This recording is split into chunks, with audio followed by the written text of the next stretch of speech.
খুব ভালো প্রশ্ন এটা। I observe that he has a difficulty in answering my questions. বলছে এখানে তোমার এরর পার্ট কোনটা আছে ভালো করে বুঝো তো। এখানে দ্যাট হচ্ছে লিঙ্কার, দ্যাট লিঙ্কার দিয়ে এদিকে একটা সেন্টেন্স আছে, এইদিকে একটা সেন্টেন্স আছে, দুটো সেন্টেন্স আলাদা আলাদা আছে। এই দিকটা কিসে আছে? আই অবজার্ভ মানে কি টেন্সে স্যার?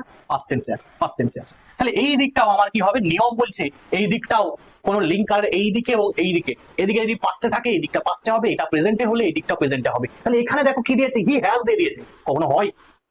আই অবজার্ভ, আমি অবজার্ভ করেছিলাম, পাস্টে বলছে, দিয়ে বলছে হি হ্যাজ এ ডিফিকাল্টি, তার আছে একটা ডিফিকাল্টি, না তার ডিফিকাল্টি ছিল, তাহলে হ্যাড, এটা কিন্তু পাস্টে নিতে হবে। ব্যাপারটা বুঝলে? মানে এক কথায় যদি বলা যায়, যদি তোমার কোনো লিঙ্কার থাকে, সে দ্যাট আছে বা যাই থাক না কেন, তার যদি সেন্টেন্সের ওই দিকে যা থাকবে, বাম দিকে ডান দিকে কিন্তু সেম হবে।